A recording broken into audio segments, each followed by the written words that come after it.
A story we've been following here on this show that frankly does not get much attention anywhere else is the extent to which the supporters of one of the Republican presidential candidates this year are not giving up on him, even though Mitt Romney seemingly has the nomination in the bag. Supporters of Ron Paul are taking over the Republican Party at the state and local level. Ron Paul folks are now becoming Republican Party state chairmen in places like Iowa and Alaska. They've taken over in places like Clark County, Nevada, where Las Vegas is, which is awkward if you're Mitt Romney and you're counting on any help from the Republican Party to win in a place like Nevada.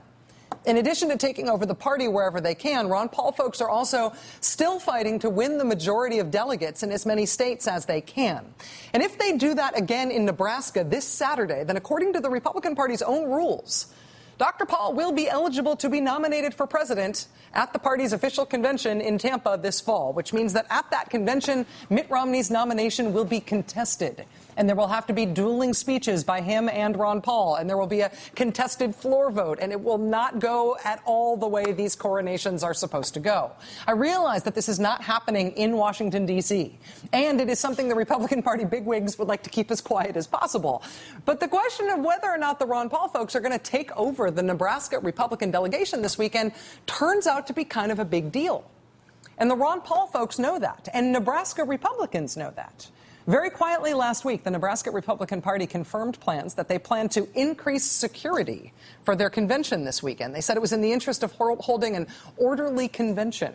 A private security firm being brought in by the state Republican Party to police their convention when it is facing the threat that supporters of someone other than Mitt Romney will try to win election there. The increased security plan was announced last week. We confirmed it with the party last week, and then today they changed their minds. The state Republican chairman now says the party has reconsidered and withdrawn its plan to hire additional security officers. They say they're hoping for a convention that will be conducted the Nebraska way, by which they mean with civility. Republicans have had a really hard time adjusting this year to the idea that there's ongoing, committed dissent within their ranks. And frankly, the media have helped by ignoring that dissent, by pretending it's not happening. It's happening. The fact that these don't look like stereotypical Republicans does not mean that they are not Republicans. They are. And they are taking over at the state and local level while everybody else studiously looks the other way. Seriously, what exactly is the Republican plan to try to win Nevada, which they've been trying to convince us is a swing state, when this is the Republican Party in the part of Nevada that has 3/4 of the state's population? Republicans have a real problem here. That is a big deal, and that there is no parallel for on the Democratic side. Trying to ignore that fact will not make it go away.